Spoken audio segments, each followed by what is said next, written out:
ఎప్పుడైనా మీరు ఆలోచించారా? ఎందుకు ఉత్తమ వైద్యులు మరియు నిపుణులు ఎగ్జిమాకు సరైన ఆహారం గురించి మాట్లాడరు? ఈ వీడియోలో శస్త్రచికిత్స నిపుణుడు మరియు గట్ మైక్రోబయోమ్ స్పెషలిస్ట్ దృష్టికోణంలో నుంచి ఎగ్జిమాను తగ్గించేందుకు ఉత్తమ ఆహారపు అలవాట్ల గురించి మీకు తెలుసుకోవాల్సిన ప్రతిదీ వివరించబడింది. ఈ వీడియోలో నేను గత 10 సంవత్సరాలుగా రోగులకు ఎగ్జిమాను నియంత్రించడంలో సహాయపడుతూ పొందిన ముఖ్యమైన విషయాలను మీతో పంచుకుంటాను. మీరు గట్టిగా ఎదుర్కొంటున్న ఎగ్జిమా సమస్యలకు నిజమైన పరిష్కారాలు కావాలనుకుంటే ఈ సూచనలు మీ జీవితాన్ని మార్చేలా ఉండొచ్చు. ముందు ఉండండి, ఇది మీరు తప్పక చూడాల్సిందే.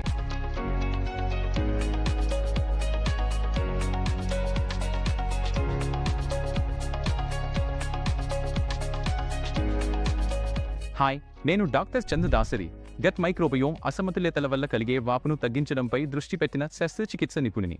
గత 12 సంవత్సరాలలో మేము మైండ్ ఇమ్యూనిటీ పద్ధతిని మెరుగుపరిచాము. ఇది వేలాది మంది రోగులకు మందులపై ఆధారపడకుండా ఆటోఇమ్యూన్ వ్యాధులు మరియు జీర్ణ సంబంధిత సమస్యలను అధిగమించడంలో సహాయపడింది. ఇది ఆశ్చర్యంగా అనిపించవచ్చు, కానీ ఆటోఇమ్యూన్ వాపును గట్ ఆరోగ్య దృష్టికోణంలో చూస్తే గట్ మైక్రోబయోమ్ లోపం చాలా సందర్భాల్లో మూల కారణంగా స్పష్టంగా కనిపిస్తుంది. మేము ఇది ఎలా చేస్తామో తెలుసుకోవాలనుకుంటే, అలాగే నిజమైన విజయ కథలు వినాలనుకుంటే క్రింద ఉన్న వివరణలోని లింక్ను క్లిక్ చేయండి లేదా gclinic.comను సందర్శించి డిస్కవరీ కాల్ షెడ్యూల్ చేసుకోండి. మీరు ప్రారంభించడానికి కొన్ని ప్రాక్టికల్ సూచనలు నేను పంచుకుంటాను.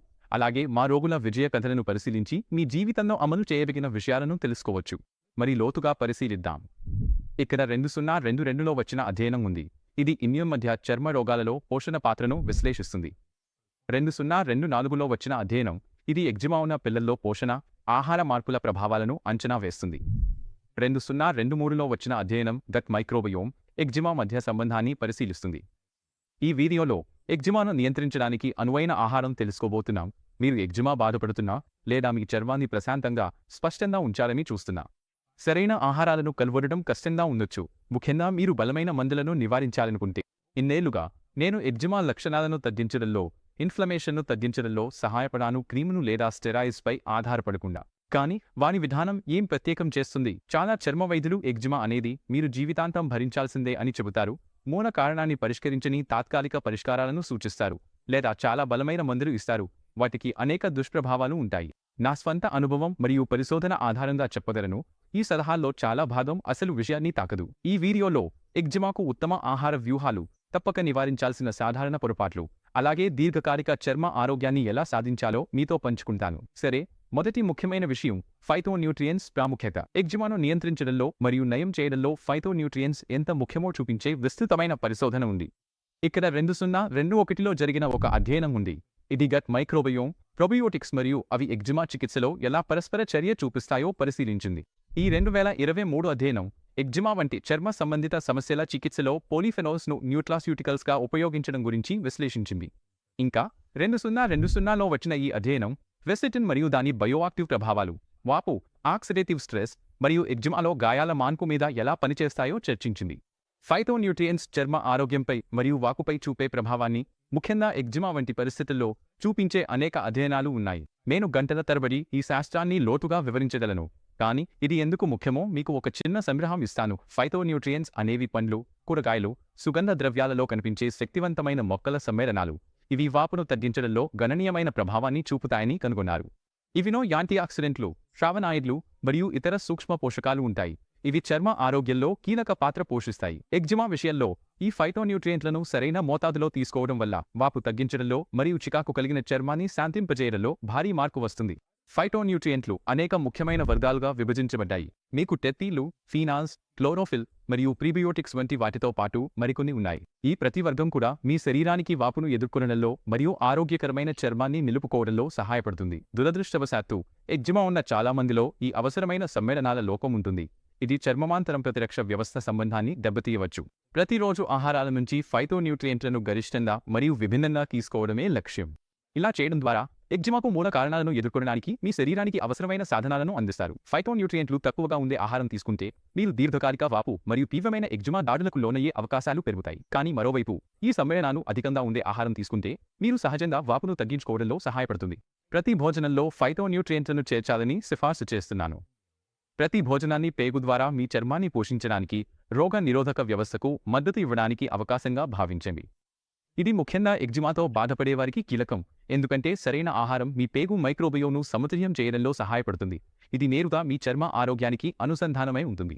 చెప్పాలంటే ఫైటోన్యూట్రియంట్లు మీ శరీరంలో వాపు ప్రతిస్పందనను నియంత్రించడంలో సహాయపడతాయి, తద్వారా మీరు ఎగ్జిమాను మరింత సమర్థవంతంగా నియంత్రించుకునే అవకాశాన్ని పొందుతారు. మీ ఆహారంలో ఈ సమ్మేళనాలు లేకపోతే ఎగ్జిమా లక్షణాలు కొనసాగడంలో ఆశ్చర్యం ఏమీ లేదు. చర్మ మాపును ఎదుర్కొనడంలో సమతుల్యమైన పేగు మైక్రోబయోమ్ కీలకం. ఆ సమతుల్యతను సాధించడంలో ఫైటోన్యూట్రియంట్లు చాలా పెద్ద పాత్ర పోషిస్తాయి. రెండవ విషయం మీ పోషక అవసరాలు మరియు మాక్రోన్యూట్రియంట్ లెక్కింపు గురించి. గత కొన్ని సంవత్సరాలలో ఇంటర్మిటెంట్ ఫాస్టింగ్ వాపును తగ్గించే మార్గంగా మంచి పేరు సంపాదించుకుంది. కానీ నేను చెప్పదలుచుకున్నది ఏమిటంటే ఇది అంతటా గొప్పది కాదు, ముఖ్యంగా ఎగ్జిమా వంటి చర్మ సమస్యలకు వస్తే. పొడవైన సమయాల పాటు ఉపవాసం ఉండటం కేవలం ఫలితం ఇవ్వదు మాత్రమే కాదు, అది హానికరంగా కూడా మారవచ్చు. నిజానికి 2024లో వచ్చిన తాజా అధ్యయనం ప్రకారం ఇంటర్మిటెంట్ ఫాస్టింగ్ గుండె సంబంధిత మరణాల ప్రమాదాన్ని ఆశ్చర్యకరంగా 91% పెంచుతుంది. ప్రజలు నిజంగా తినకుండా తమ ఆరోగ్యాన్ని ప్రమాదంలో పెడుతున్నారు. అయినప్పటికీ ఇంకా చాలామంది ఎగ్జిమాతో బాధపడేవారు కూడా ఉపవాసమే సరైన పరిష్కారం అని నమ్ముతున్నారు. ఖచ్చితంగా తక్కువ కాలంలో భోజనాలను దాటేయడం వల్ల మీరు కొంత మెరుగ్గా అనిపించుకోవచ్చు, ఎందుకంటే మీరు మీ కడుపులోని ప్రోఇన్ఫ్లమేటరీ బ్యాక్టీరియాకు ఆహారం ఇవ్వడం లేదు. కానీ వారాలు, నెలను గడిచే కొద్దీ సమస్యలు బయటపడటం మొదలవుతుంది. మీకు మసిల్ లోటు, బరువు తగ్గడం, థైరాయిడ్ లోపాలు, కార్టిసోన్ వంటి స్ట్రెస్ హార్మోన్ల పెరుగుదల, నిద్రలో అంతరాయం, పోషక లోపాల వలన మాణిక్షేత్రం మందగించడం మరియు వాపు మరింత పెరగడం, ఆకలి తగ్గించే మలబద్ధకం, వాంతులు, పొత్తికడుపు ఉబ్బరం వంటి జీర్ణ సమస్యలు, తీవ్రమైన మరియు కొనసాగుతున్న అలసట వంటి సమస్యలు రావచ్చు. ఈ సమస్యను ఏర్పడినప్పుడు తినడం మరింత కష్టంగా మారుతుంది. మీరు భోజనం చేసిన తర్వాత చాలా ఉబ్బరం, వాయువు, అలసట, శక్తి తక్కువగా అనిపించవచ్చు. ఇవి మళ్లీ సరిపడా తినకుండా నిరుత్సాహపరచవచ్చు. ఇలా జరిగితే ఇది ఒక చెడు చక్రంగా మారుతుంది. దీన్ని అధిగమించడం చాలా కష్టం, ముఖ్యంగా మీరు తక్కువ బరువుతో ఉంటే. తక్కువ బరువుగా ఉండటం అంటే బాడీ మాస్ ఇండెక్స్ 18 లేదా అంతకంటే తక్కువగా ఉండటం ప్రత్యేకంగా సమస్యాత్మకంగా మారుతుంది. మీ ఎత్తు మరియు బరువు నమోదు చేసి మా వెబ్సైట్లో ఉన్న ఈ BMI కాలిక్యులేటర్ ద్వారా మీరు మీని సులభంగా లెక్కించవచ్చు. మీ BMI 18 కంటే తక్కువగా ఉంటే, అలాగే మీకు ఎగ్జిమా ఉంటే, మీరు తీవ్రమైన ప్రమాదంలో ఉన్నట్లే. నేను BMI 13 వరకు తక్కువగా ఉన్న రోగులను కూడా చికిత్స చేశాను. ఇది చాలా తీవ్రమైన స్థితి. మీ BMI తక్కువగా ఉండి ఎగ్జిమా కూడా ఉంటే మీ శరీరం కటబారిక్ స్థితిలో ఉందని అర్థం. అంటే ప్రోటీన్ను నిర్మించకుండా దాన్ని విచ్ఛిన్నం చేస్తోంది. ఇది మీ చర్మం మళ్లీ మానిపోవడాన్ని అడ్డుకుంటుంది. మీ గట్ మైక్రోబయోమ్ను సరిచేయడం మరియు ఎగ్జిమా ఫ్లేరప్స్ను నియంత్రించడంలో పరిష్కారం ఆహారాన్ని దూరంగా పెట్టడం కాదు. ముందుగా శరీరంలోని ఇన్ఫ్లమేషన్ను తగ్గించడమే, తర్వాత సమతుల్యమైన పోషకాహారాన్ని కొనసాగించడమే. చాలామంది తమ పరిస్థితికి సరిపోయే ఆహారాన్ని కనుగొనడంలో నిరుత్సాహపడతారు. చివరికి భోజనాలను పూర్తిగా మానేస్తారు. ఇది పరిస్థితిని మరింతగా క్షీణింపజేస్తుంది. ఎగ్జిమాకు సరైన మాక్రోన్యూట్రియంట్ బ్యాలెన్స్ను తెలుసుకోవాలంటే మీరు కొవ్వులు, కార్బోహైడ్రేట్లు మరియు ప్రోటీన్లపై దృష్టి పెట్టాలి. ఇన్ఫ్లమేషన్ను తగ్గించడమే మీ లక్ష్యమైతే రోజువారీ కాలరీల్లో సుమారు 50% కొవ్వుల నుంచి, 25% కార్బ్స్ నుంచి, 25% ప్రోటీన్ల నుంచి పొందాలని నేను సిఫార్సు చేస్తాను. దీనిని మద్దతిచ్చే నిర్దిష్ట అధ్యయనం లేకపోయినా ఈ నిష్పత్తి అనేక మంది రోగులతో నా అనుభవం ఆధారంగా చెప్పబడింది. మీరు బరువు తగ్గాలని చూస్తున్నట్లయితే కార్బ్స్ మరియు కొవ్వులను తగ్గిస్తూ ప్రోటీన్ను పెంచడం సహాయపడుతుంది. మరోవైపు మీరు బరువు పెరగాల్సిన అవసరం ఉంటే మొత్తం కాలరీలను పెంచడం మరియు కార్బ్స్, కొవ్వుల మధ్య మంచి సమతుల్యతను కనుగొనడం ముఖ్యమైనది. ఈ మాక్రోన్యూట్రియంట్లను ట్రాక్ చేయడం కొంత శ్రమగా అనిపించవచ్చు, కానీ ఇది పూర్తిగా విలువైనదే. మీ పోషణను సరిగ్గా సెట్ చేసుకుంటే దీర్ఘకాలంలో మీ చర్మ ఆరోగ్యాన్ని మరియు మొత్తం ఆరోగ్యాన్ని గణనీయంగా మెరుగుపరుచుకోవచ్చు. మీరు తీసుకునే మాక్రోన్యూట్రియంట్ల సమతుల్యత అంటే కొవ్వులు, కార్బ్స్, ప్రోటీన్లు మీ గట్ మైక్రోబయోమ్పై భారీ ప్రభావాన్ని చూపుతుంది. ఇది ఎగ్జిమాను నియంత్రించడంలో కీలక పాత్ర పోషిస్తుంది. మీ గట్లో ఉండే బ్యాక్టీరియా మరియు ఫంగస్లు చక్కెరలు, స్టార్చ్లు, ఫైబర్లపై పెరుగుతాయి. ఇవన్నీ కార్బోహైడ్రేట్లే. ఇక్కడే అసలు క్లిష్టమైన విషయం ఉంది. గ్లూకోజ్, ఫ్రుక్టోజ్ వంటి సింపుల్ షుగర్స్ హానికరమైన బ్యాక్టీరియా మరియు ఫంగస్ పెరుగుదలకు ఇంధనం అందిస్తాయి. దీనివల్ల ఎగ్జిమా మరింతగా ముదిరిపోతుంది. రీఫైన్ ఫ్లోర్లో ఉండే ప్రాసెస్ స్టార్చ్ కూడా ఇదే పనిచేస్తాయి. కానీ మరోవైపు మీరు కాంప్లెక్స్ లేదా రెసిస్టెంట్ స్టార్చ్లు తీసుకుంటే మేలు చేసే బ్యాక్టీరియా పెరుగుదలకు సహాయపడతారు. మరియు మీరు ఎక్కువ ఫైబర్ తీసుకుంటే మంచి బ్యాక్టీరియా పెరగడానికి ప్రత్యేకంగా ప్రోత్సహించవచ్చు. ఇప్పుడు ఇది కాస్త క్లిష్టంగా అనిపించవచ్చు. మీరు కూడా అయితే కార్బ్స్ను పూర్తిగా తీసేయకూడదా అని అనుకుంటుండవచ్చు. అందుకే ఇక్కడ కార్నివోర్ డైట్ వస్తుంది. ఈ డైట్ అనేది పూర్తిగా మాంసాహారమే, ఫైబర్ అసలు ఉండదు. కొంతమంది ఎలక్ట్రోలైట్స్ను కూడా కలుపుతారు. మీరు జంతు మాంసాలు తీసుకుంటారు. ఇందులో ఎర్ర మాంసం, తెల్ల మాంసం, అవయవ మాంసాలు ఉంటాయి. అలాగే చేపలు మరియు సముద్ర ఆహారం కూడా ఉంటాయి. ఈ డైట్ కార్బ్స్ను పూర్తిగా కలగిస్తుంది. ఇందులో ఫైబర్, లాక్టోస్, స్టార్చ్లు, షుగర్స్ అన్నీ ఉంటాయి. ఇది ఎగ్జిమాకు మంచిది. కానీ కీటోన్ లేదా లో కార్బ్ డైట్లా కాకుండా ఇవి ఇంకా కొన్ని సమస్యాత్మక కార్బ్స్ను కలిగి ఉండవచ్చు. కానీ కఠినమైన కార్నివోర్ విధానం వాటిని పూర్తిగా కలిగిస్తుంది. మీరు కార్నివోర్ డైట్ను కఠినంగా పాటిస్తే మీరు అన్ని డైరీ మరియు ఫైబర్ను పూర్తిగా మానేస్తారు. దీనివల్ల మీ పేగులో హానికరమైన బ్యాక్టీరియా పెరగలేని పరిస్థితి ఏర్పడుతుంది, ఎందుకంటే వాటికి తినడానికి షుగర్, కార్బ్స్ లేదా ఫైబర్ ఏదీ ఉండదు. ఈ విధానం ముఖ్యంగా ఇన్ఫ్లమేషన్ ఎక్కువగా ఉన్నప్పుడు, అంటే ఫ్లేరప్ సమయంలో చాలా ఉపయోగకరంగా ఉంటుంది. కానీ ఇక్కడే ఒక విషయం ఉంది. కార్నివోర్ డైట్ తాత్కాలిక ఉపశమనం కోసం ప్రభావవంతంగా ఉండొచ్చు, కానీ ఇది అందరికీ దీర్ఘకాలికంగా కొనసాగించదగిన పరిష్కారం కాదు. కార్నివోర్ డైట్గా మారిన అసలు పాలియో డైట్ వాస్తవానికి ఎక్కువగా మొక్కల ఆధారితమే. అప్పుడప్పుడు మాంసాహారం ఉండేది. ఇది నేను ఎగ్జిమా కోసం ప్రోత్సహించే ఫైటోన్యూట్రియంట్ డైట్కు మరింత దగ్గరగా ఉంటుంది. కాబట్టి కార్నివోర్ డైట్ను అనుసరించడం ఫ్లేర్ సమయంలో ఎగ్జిమా ఇన్ఫ్లమేషన్ను తగ్గించడంలో సహాయపడవచ్చు, కానీ దీర్ఘకాలిక మైక్రోబయోమ్ ఆరోగ్యానికి ఇది ఉత్తమమైన వ్యూహం కాకపోవచ్చు. ఈ విషయంపై నేను పూర్తిగా ఒక వీడియోను కూడా తయారు చేశాను, కాబట్టి మీకు ఆసక్తి ఉంటే తప్పక చూడండి. గమనించండి, కొన్ని కార్బోహైడ్రేట్లను తొలగించడంపై దృష్టి పెట్టే ఇతర డైట్లు కూడా ఉన్నాయి, కానీ మీకు సరిపోయే సరైన సమతుల్యతను కనుగొనడమే ముఖ్యమైనది. ఎగ్జిమాను నియంత్రించడానికి కొంతమంది పరిశీలించే ఒక విధానం specific carbohydrate diet. Sad specific carbohydrate diet లక్ష్యం శోషించడానికి కష్టమైన మరియు పేగులో ఫర్మెంటేషన్కు దారితీసే కొన్ని రకాల కార్బోహైడ్రేట్లను తొలగించడం ద్వారా ఇన్ఫ్లమేషన్ను తగ్గించడమే. ఇది బ్యాక్టీరియా పెరుగుదల మరియు హిస్టమిన్ ఉత్పత్తికి కారణమవుతుంది. అనుమతించబడిన కొన్ని ఆహారాల్లో మాంసం, చీజ్ మరియు డైరీ కూడా ఉన్నాయి. మీరు కొన్ని రకాల కూరగాయలు మరియు పండ్లను కూడా తినవచ్చు. మీరు కొన్ని రకాల మెట్లు, విత్తనాలు, నూనె మరియు కొన్ని రకాల నూనెలు, కొవ్వును కూడా తీసుకోవచ్చు. అయితే మినహాయించాల్సిన ఆహారాల్లో ధాన్యాలు, ముదురు కూరగాయలు, చక్కెరలు మరియు స్వీట్నర్స్ ఉన్నాయి. మీరు ప్రాసెస్డ్ ఫుడ్స్ మరియు కొన్ని రకాల పప్పులను కూడా నివారించాలి. కాబట్టి ఇక్కడి ముఖ్యమైన సూత్రాల్లో ఒకటి కార్బోహైడ్రేట్ పరిమితి మరియు సాడ్ డైట్ డైసాకరైడ్లు, పాలిసాకరైడ్లు వంటి సంక్లిష్ట కార్బోహైడ్రేట్లను తొలగిస్తుంది. ఇవి పేగు అసమతుల్యతలకు మరియు ఎగ్జిమా మళ్లీ రావడానికి కారణమవుతాయి. నిజానికి నేను సాడ్ డైట్ను నేను ఎగ్జిమా నిర్వహణ కోసం సిఫార్సు చేసే ఫైటోన్యూట్రియంట్ సమృద్ధి డైట్తో పోల్చుతూ పూర్తి వీడియోను తయారు చేశాను. నా అనుభవంలో ఎగ్జిమా విషయంలో లక్షిత ప్రొబయోటిక్స్తో పేగు మైక్రోబయోమ్ సమస్యలను పరిష్కరించడం చాలా ప్రభావవంతంగా ఉంటుంది. ఆ తర్వాత వాటిని విభిన్నమైన ఫైటోన్యూట్రియంట్లతో మద్దతు ఇవ్వాలి. సాడ్ డైట్కు అవసరమైన ఖచ్చితత్వం లేదు మరియు తరచుగా అసమంజసమైన ఫలితాలను ఇస్తుంది. ఇప్పుడు మనంలో హిస్టమిన్ డైట్ గురించి చర్చించుకుందాం. ఈ డైట్ హిస్టమిన్ అసహనంతో ఉత్పన్నమయ్యే ఎగ్జిమా ఉన్నవారికి సహాయపడుతుంది. అంటే శరీరం హిస్టమిన్ను విచ్ఛిన్నం చేయడంలో ఇబ్బంది పడుతుంది. దాంతో తురిమే లక్షణాలు, ఉబ్బసం, చర్మం ఎర్రబడటం వంటి సమస్యలు వస్తాయి. మీకు అనుమతించబడిన కొన్ని ఆహారాలు ఉన్నాయి. ఉదాహరణకు తాజా ప్రోటీన్లు మరియు తక్కువ హిస్టమిన్ ఉత్పత్తి చేసే కూరగాయలు. అలాగే కొన్ని పండ్లు మరియు ధాన్యాలు కూడా ఉన్నాయి. అయితే 3 రకాల ఆహారాలను మినహాయించాలి. 1. ఎక్కువ హిస్టమిన్ ఉన్న ఆహారాలు, ఉదాహరణకు పాత చీజ్లు, ప్రాసెస్డ్ మాంసాలు, ఫర్మెంటెడ్ ఫుడ్స్ మరియు మద్యం. ఇంకొకటి హిస్టమిన్ విడుదల చేసే ఆహారాలు, ఉదాహరణకు టమాటాలు, పాలకూర, వంకాయలు మరియు అవకాడోలు. 3వది అమైన్లో ఉన్న ఆహారాలు కూడా మినహాయించాలి, ఉదాహరణకు అరటిపళ్ళు, చాక్లెట్లు మరియు నట్లు. ఇవి హిస్టమిన్ విచ్ఛిన్నానికి పోటీ పడతాయి. ఎగ్జిమా బాధపడేవారికి ఈ డైట్ శరీరంలో హిస్టమిన్ను కలిగి ఉన్న లేదా విడుదల చేయించే ఆహారాలను నివారించడంపై దృష్టి పెడుతుంది. హిస్టమిన్ అనేది ఎగ్జిమా తీవ్రత పెరగడంలో ప్రధాన పాత్రధారి కావచ్చు, కాబట్టి ఈ ఆహారాల వినియోగాన్ని నియంత్రించడం చాలా కీలకం. ఇంకొక ముఖ్యమైన డైట్ ఏమిటంటే తక్కువ హెవీ మెటల్సే. పారా, సీజమ్, ఆర్సెనిక్, నికెల్ వంటి హెవీ మెటల్స్ శరీరంలో చేరి ఆక్సిడేటివ్ స్ట్రెస్ మరియు ఇన్ఫ్లమేషన్ పెంచడం ద్వారా ఎగ్జిమా లక్షణాలను మరింత తీవ్రతరం చేయవచ్చు. దురదృష్టవశాత్తు ఈ రోజుల్లో చాలా ఆహారాల్లో హెవీ మెటల్స్ ఉంటాయి.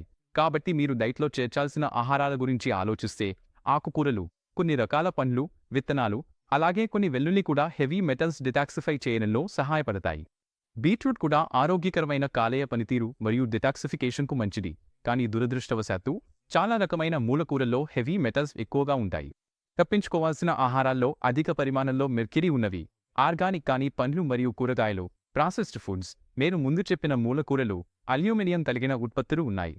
ఇవై హెవీ మెటల్స్కు సాధారణంగా ఎదురయ్యే మూలాలను తగ్గించడం ద్వారా శరీరంలోని సహజ డిటాక్సిఫికేషన్ మార్గాలను మద్దతు ఇవ్వడంపై దృష్టి పెడుతుంది. ఎగ్జిమా రోగులు, ముఖ్యంగా పర్యావరణ విషయాల పట్ల సున్నితంగా ఉండే డైషిగ్రోటిక్ ఎగ్జిమా రోగులు ఈ ప్రోటోకాల్ను అనుసరించడం ద్వారా ఉపశమనం పొందవచ్చు. ఎగ్జిమా వంటి పేగు సంబంధిత సమస్యలను నిర్వహించడంలో తరచుగా ప్రస్తావించబడే మరో డైట్ లో ఫోడ్మాప్ డైట్. ఈ డైట్ ప్రత్యేకంగా కొన్ని ఫర్మెంటబుల్ కార్బోహైడ్రేట్లను పరిమితం చేయడానికి రూపొందించబడింది. ఇవి పేగులో అసౌకర్యం మరియు వాపును ప్రేరేపించవచ్చు. దీన్ని మీకు వివరంగా చెప్తాను. చాలా ప్రోటీన్లు అనుమతించబడతాయి, కానీ కూరగాయలు మరియు పండ్ల విషయానికి వస్తే అవిలో ఫోడ్మాప్ లేదా హై ఫోడ్మాప్గా విభజించాలి. నో ఫోడ్మాప్ కూరగాయలు అనుమతించబడతాయి, ఉదాహరణకు క్యారెట్లు, పాలకూర, సుక్కిని, బెల్ పెప్పర్లు. అలాగే నో ఫోడ్మాప్ పండ్లు అయిన స్ట్రాబెర్రీలు, బ్లూబెర్రీలు, నారింజలు, కివీలు. ధాన్యాల విషయానికి వస్తే గ్లూటెన్ లేని ఏవైనా సరే బాగుంటాయి, అలాగే లాక్టోసహిత డైరీ ప్రత్యామ్నాయాలు కూడా అనుమతించబడతాయి. ఇప్పుడు మినహాయించాల్సిన ఆహారాలు అన్నీ హై ఫోడ్మాప్ ఆహారాలే. అందులో ఆపిల్స్, పియర్స్, మామిడి పండ్లు, చెర్రీలు ఉన్నాయి. ఇంకా మీరు వెల్లుల్లి, ఉల్లిపాయలు, కాలీఫ్లవర్, మష్రూమ్స్ వంటి కూరగాయలు, పప్పును మరియు పాల ఉత్పత్తులను కూడా మినహాయించాలి. మీరు గమనించినట్లయితే ఈ డైట్లో నేను ముందుగా చెప్పిన అన్ని డైట్లతో పోల్చితే సిఫార్సుల్లో కొంత అసమంజసత ఉంది. మీరు గోధుమ, బార్లీ, రాగి, అలాగే తేనె, హై ఫ్రుక్టోస్ కార్న్ సిరప్ వంటి స్వీట్నర్స్ మరియు సోర్బిటోల్, మానిటోన్ వంటి కృత్రిమ స్వీట్నర్స్ను కూడా నివారించాలి. ఇక్కడ ఉన్న తర్కం ఏమిటంటే FODMAPs అనేవి చిన్న గొలుసు కార్బోహైడ్రేట్లు మరియు షుగర్ ఆల్కహాల్స్. ఇవి చిన్న ప్రేగులో సరిగా శోషించబడవు, దాంతో ఫర్మెంటేషన్ మరియు జీర్ణ సంబంధిత సమస్యలు వస్తాయి. ఈ ఫర్మెంటబుల్ ఒలిగోసాకరైడ్లు గోధుమ, ఉల్లిపాయ, వెల్లుల్లి వంటి ఆహారాల్లో ఉంటాయి. అలాగే మీరు డైసాకరైడ్లు కూడా తీసుకోవచ్చు, ఉదాహరణకు లాక్టోస్ ఉన్న ఉత్పత్తులు. మీరు మోనోసాకరైడ్లు కూడా తీసుకోవచ్చు, ఉదాహరణకు ఫ్రుక్టోస్ అధికంగా ఉండే ఆపిల్లు, తేనె వంటి ఉత్పత్తులు. మరియు మీరు పాలియోస్ను కూడా చూస్తారు. ఇవి చెర్రీలు, జామపండ్లు వంటి వాటిలో ఉండే షుగర్ ఆల్కహాల్స్. ఈ డైట్లోని ఎలిమినేషన్ దశలో ఎగ్జిమా ఉన్నవారు 4 నుండి 6 వారాల పాటు అన్ని హై ఆహారాలను పూర్తిగా మానేయాలి. తద్వారా లక్షణాల్లో ఉపశమనం వస్తుందా అని చూడవచ్చు. అలాగే తిరిగి పరిచయం చేసే దశ ఉంటుంది. ఇందులో ఈ ఆహారాలను నెమ్మదిగా మళ్లీ ఆహారంలోకి తీసుకువస్తారు.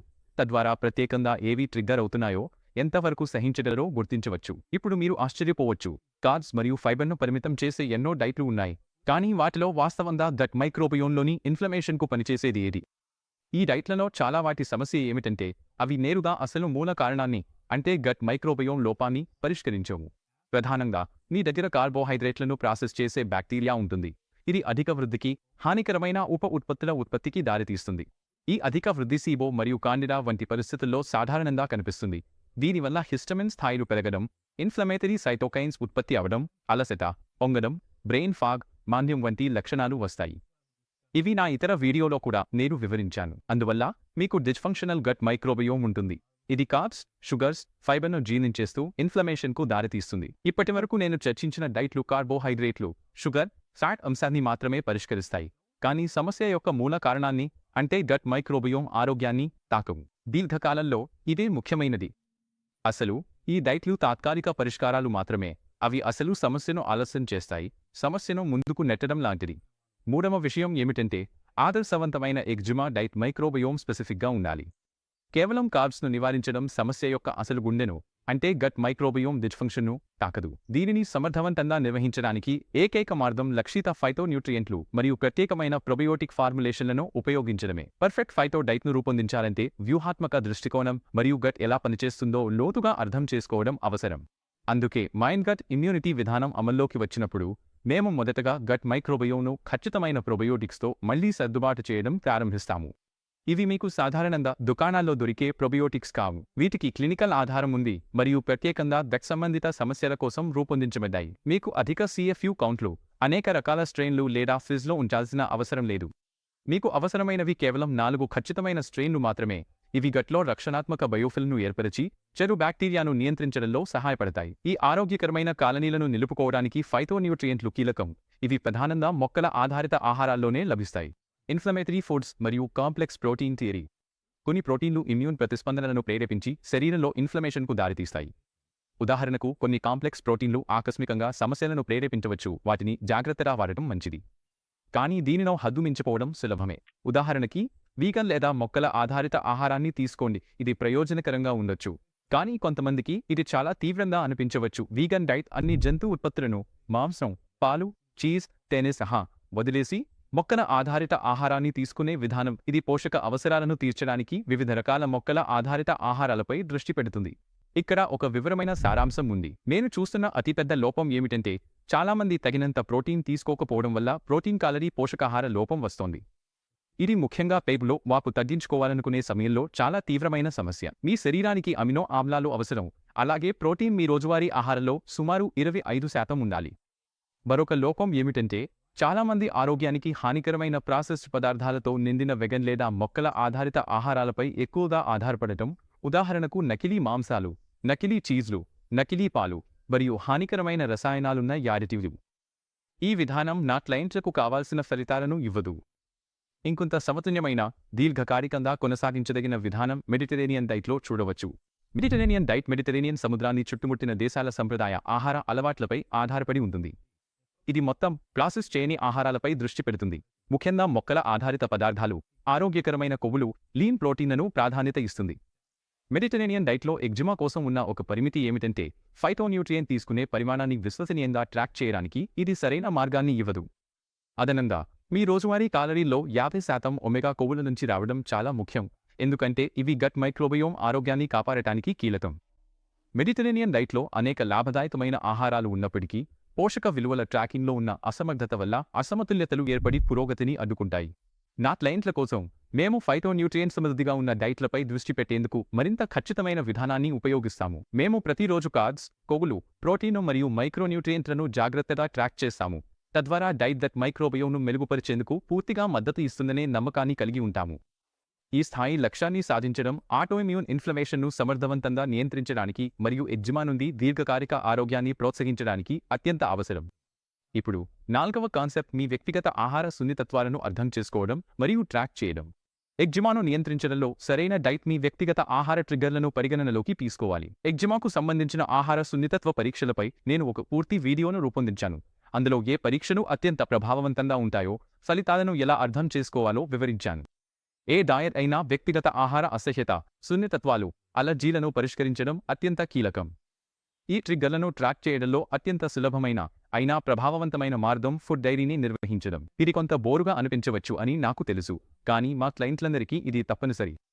ఒక విషయం గుర్తుంచుకోండి, మీరు ఫ్లేరప్ అనుభవిస్తున్నప్పుడు దాదాపు ప్రతి ఆహారం సమస్యగా అనిపించవచ్చు. అయితే మీరు కోలుకుంటున్నప్పుడు ముందు సమస్యగా ఉన్న కొన్ని ఆహారాలను మీరు తట్టుకోగలుగుతారు. అందుకే మీ ఆరోగ్యం మెరుగుపడుతున్న కొద్దీ ఆహార సున్నితత్వాలు మారవచ్చు, కాబట్టి వాటిని క్రమం తప్పకుండా గమనించడం, నవీకరించడం చాలా ముఖ్యం. అందువల్ల అందుబాటులో ఉన్న ఆహార సున్నితత్వ పరీక్షలు మరియు అలర్జీ పరీక్షల రకాలలో మొదటిది స్కిన్ ప్రిక్ టెస్ట్. ఇది సంప్రదాయ అలర్జీ పరీక్ష. రెండవది మీ సీరం ఇగీ పరీక్ష. మీకు సీరం IgG4 పరీక్ష కూడా ఉంది. ఇది ఇగీ పరీక్ష లేదా అలర్జీనకు బదులుగా సున్నితత్వాలను పరీక్షిస్తుంది. ఇంకా తాజా పరీక్ష మీడియేటర్ రిలీజ్ టెస్ట్. ఇది సున్నితత్వాలను పరీక్షిస్తుంది. నేను తరచుగా మా క్లయింట్ల కోసం ఈ ఫలితాలను సమీక్షించి వాటి అర్థం వారి ఆహారం మరియు మొత్తం ఆరోగ్యంపై ఎలా ప్రభావం చూపుతుందో వారికి మార్గనిర్దేశం చేస్తాను. మీకు ఎగ్జిమాకు సంబంధించిన ఆహార సున్నితత్వ పరీక్షల విశ్లేషణపై లోతైన అవగాహన కావాలంటే ఆ విషయంపై నేను ఒక వివరమైన వీడియోను కూడా తయారు చేశాను. ఆ వీడియోలో నేను వివిధ రకాల పరీక్షలు, వాటి ప్రయోజనాలు, లోపాలు, అలాగే పరీక్ష చేయించుకోవడానికి ఉత్తమ సమయాలను వివరించాను. ఉదాహరణకు, ఫ్లేరప్ సమయంలో పరీక్ష చేయించుకోవడం సాధారణంగా సరైనది కాదు, ఎందుకంటే అప్పుడు తప్పుడు పాజిటివ్ ఫలితాలు వచ్చే అవకాశం ఎక్కువగా ఉంటుంది. మీరు స్థిరమైన పరిస్థితిలో పరీక్ష చేయించుకుంటే ఎగ్జిమాలో నిజంగా ఏవి సున్నితత్వాన్ని కలిగిస్తున్నాయో స్పష్టమైన దృశ్యాన్ని అందిస్తుంది. మరియు చివరిగా నేను త్వరగా ప్రస్తావించబోయే ఆహార విధానం ఆటోఇమ్యూన్ ప్రోటోకాల్. బయట చాలా రకాల ఆహారాలు ఉన్నాయి, వాటిని నివారించమని, మారుస్తూ తినమని చెబుతారు. కానీ సున్నితమైన ఆహారాలను నివారించడంలో లేదా ఫైటోన్యూట్రియంట్ వైవిధ్యాన్ని పెంచడంలో ఇది అంతగా స్పష్టంగా ఉండదు. ఇది గట్ మైక్రోబయోమ్ను మళ్లీ సర్దుబాటు చేయడంలో కూడా పెద్దగా సహాయపడదు. సరే, ఇది ఆదర్శవంతమైన ఎగ్జిమా డైట్ యొక్క 4 సూత్రాలపై సమీక్ష. మొదటిది, ఫైటోన్యూట్రియంట్లు అధికంగా ఉండే ఆహారం. ఎగ్జిమాకు మేము ఫైటో డైట్ను ఇష్టపడతాము. రెండవది, పోషక అవసరాలు. ఇక్కడ మేము కార్బ్స్, కొవ్వులు మరియు ప్రోటీన్ల గురించి మాట్లాడుతున్నాము. ఇవి మాక్రోన్యూట్రియంట్లు. మూడవది, ఆహారం మైక్రోబయోమ్ లోపంతో సంబంధం ఉన్న సమస్యలను పరిష్కరించాలి, కాబట్టి ఇది మైక్రోబయోమ్ స్పెసిఫిక్గా ఉండాలి. మరియు నాలుగవది, మీరు వ్యక్తిగత ఆహార సున్నితతలను పరిగణనలోకి తీసుకోవాలి. మైండ్ గట్ ఇమ్యూనిటీ క్లినిక్లో మేము ప్రతి వ్యక్తికి ఈ సూత్రాల ఆధారంగా ప్రత్యేకమైన ప్రణాళికలను రూపొందించడంలో చాలా సమయం ఖర్చు చేస్తాము. మేము బాధ్యత మరియు అనుసరణను నిర్ధారించేందుకు కోచింగ్ కూడా అందిస్తాము. అందుకే కేవలం మందులపై దృష్టి పెట్టే విధానాలతో పోలిస్తే ఎగ్జిమాకు మేము ఎప్పటికప్పుడు గొప్ప ఫలితాలను సాధిస్తున్నాము. మేము ప్రజలకు ఇంటి నుండే తమ ఆహారాన్ని ఎలా నిర్వహించాలో నేర్పుతాము. భోజన ప్రణాళికలు, ఆహార మార్గదర్శకాలు, వంటకాలు మరియు గ్లాసరీ జాబితాలను అందిస్తాము. మీరు సరైన ప్రొబయోటిక్ స్ట్రెయిన్స్ తీసుకుంటున్నారని కూడా మేము నిర్ధారిస్తాము. ఈ మద్దతుతో మా క్లయింట్లు ఎప్పుడూ అయోమయంలో ఉండరు మరియు ఎక్కడి నుంచైనా తమ పరిస్థితిని సమర్థవంతంగా నిర్వహించగలుగుతారు. మీరు ఎగ్జిమాతో బాధపడుతూ మీకు సహాయపడే లేదా మీ లక్షణాలను మరింతగా పెంచే కొన్ని ఆహారాలను కనుగొంటే దయచేసి కింద కామెంట్ చేయండి. మీ అనుభవాలను వినాలని నాకు చాలా ఆసక్తి ఉంది. సరే, ఈ సెషన్ ఇక్కడ ముగిసింది. వివిధ ఆహార విధానాలను ఫైటో డైట్తో పోల్చిన నా ఇతర వీడియోలను తప్పక చూడండి. అవి ఎలా పనిచేస్తాయో తెలుసుకోండి. ఈ వీడియో మీకు ఉపయోగకరంగా అనిపిస్తే దయచేసి దీన్ని ఇతరులతో పంచుకోండి. ఇంకా ఇలాంటి మరిన్ని విషయాల కోసం లైక్ చేయడం, సబ్స్క్రైబ్ చేయడం మర్చిపోవద్దు. ఇది మైండ్ గట్ ఇమ్యూనిటీ క్లినిక్ నుండి డాక్టర్ చాను దాసరి. వీడియో చూసినందుకు ధన్యవాదాలు. తదుపరిసారి కలుద్దాం.